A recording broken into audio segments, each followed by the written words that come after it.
حتیٰ کہ ہدایت مکمل ہو گئی اور انسانیت کو نور کا وہ خزانہ مل گیا جس کی روشنی تا قیامت قائم رہے گی، جس کے ذریعے وہ ہمیشہ رہنمائی اور ہدایت حاصل کرتی رہے گی۔ اللہ تعالیٰ سورہ مائدہ میں فرماتے ہیں، آج میں نے تمہارے لیے تمہارے دین کو مکمل کر دیا اور اپنی نعمت تم پر تمام کر دی، اور تمہارے لیے اسلام دین کو پسند کیا تاکہ تم تقوی والے بنو۔ آج اس نزول وحی کے آغاز اور بعثت نبوی صلی اللہ علیہ وآلہ وسلم کو 1400 سال سے زیادہ عرصہ گزر گیا ہے۔ ساری دنیا محمد صلی اللہ علیہ وآلہ وسلم کے نام لیوا اس واقعے کی یاد تازہ کرتے ہیں جو ماضی اور حال کی تاریخ کے درمیان حد فاضل کی حیثیت رکھتا ہے، جس سے انسانیت کی تاریخ میں قرآن اور محمد صلی اللہ علیہ وآلہ وسلم کے دور کا آغاز ہوا۔ خدا کی اس زمین پر انسان کی بنیادی ضرورتیں دو ہیں۔ کون سی ضرورت؟ دو ضرورتیں ہیں۔ ایک وہ جن کا تعلق انسان کی جسمانی اور مادی زندگی سے ہے، اور دوسری وہ جو اس کی روحانی، اخلاقی اور سماجی زندگی سے متعلق۔ اللہ تعالیٰ نے انسان کی ان دو ضرورتوں کو حسن و کمال پورا کیا ہے۔ مادی اور جسمانی ضروریات کی تسکین کے لیے زمین و آسمان میں بے شمار قوتیں وعدیت کر دی ہیں، جن کی دریافت اور ان کے مناسب استعمال سے انسان کی تمام ضرورتیں پوری ہو سکتی ہیں۔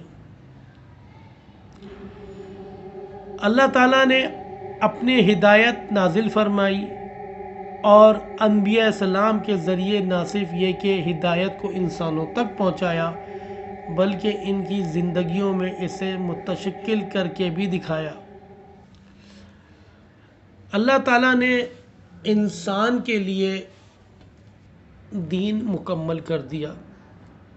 اللہ تعالیٰ نے ہمیں وہ کتاب عطا کی جو تمام انسانیت کے لیے راہ ہدایت ہے اور راہ نجات ہے، لیکن ہم نے اللہ کی دی ہوئی کتاب کو راہ ہدایت نہیں بنایا اور ہم نے اللہ کی دی ہوئی کتاب کو چھوڑ دیا۔ ہم نے نبی پاک کریم صلی اللہ علیہ وآلہ وسلم کی زندگی کو اپنے لیے راہ ہدایت نہیں بنایا۔ اگر ہم نبی پاک کریم صلی اللہ علیہ وآلہ وسلم کی زندگی کو اپنے لیے راہ ہدایت بناتے تو آج مسلمان دنیا پر حکومت کر رہے ہوتے۔ آج ہم مغلوب کیوں ہیں؟ آج ہم مغلوب اسی لیے ہیں کہ آج ہم نے اللہ کی دی ہوئی کتاب اور محمد صلی اللہ علیہ وآلہ وسلم کے دیے ہوئے طریقے کو چھوڑ دیا۔ آج ہم دنیا کی ہر مشکل، ہر پریشانی دنیاوی طریقوں سے حل کرنے کی کوشش کرتے ہیں۔ ہم اس میں یہ نہیں دیکھتے کہ اس پریشانی، اس مصیبت میں یا اس طرح کی پریشانی یا اس طرح کی مصیبت میں نبی پاک کریم صلی اللہ علیہ وآلہ وسلم کا عمل کیا تھا۔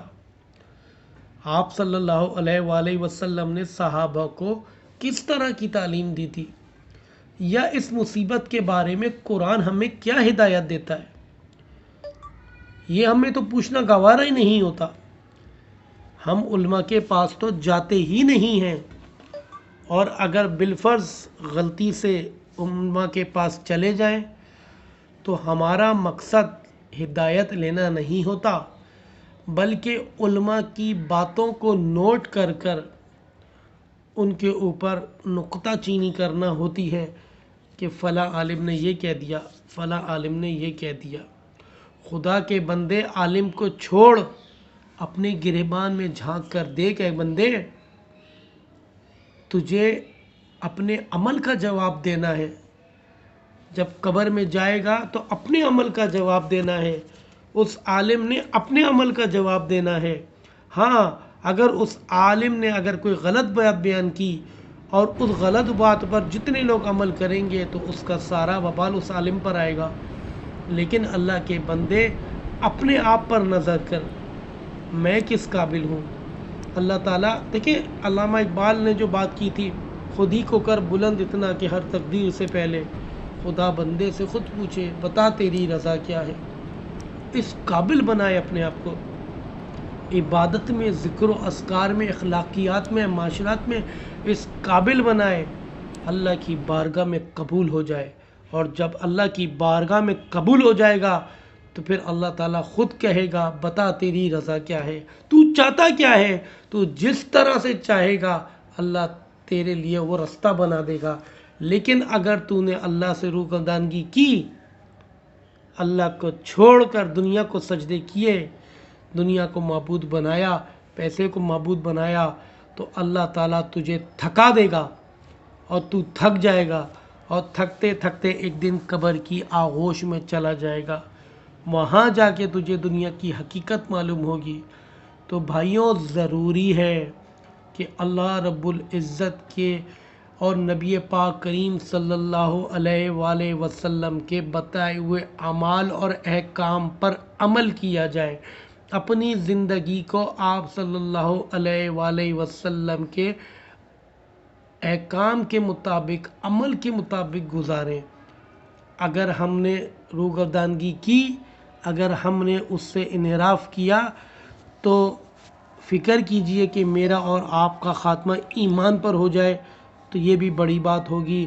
اللہ تعالیٰ مجھے، آپ کو، ہم سب کو نبی پاک کریم صلی اللہ علیہ وآلہ وسلم کی شریعت پر، آپ صلی اللہ علیہ وآلہ وسلم کی سیرت پر، آپ صلی اللہ علیہ وآلہ وسلم کے نقش قدم پر چلنے والا بنائے، اور قرآن پاک جو میرے آپ کے گھر میں راہ ہدایت ہے، راہ نجات ہے، اس سے استفادہ حاصل کرنے والا بنائے۔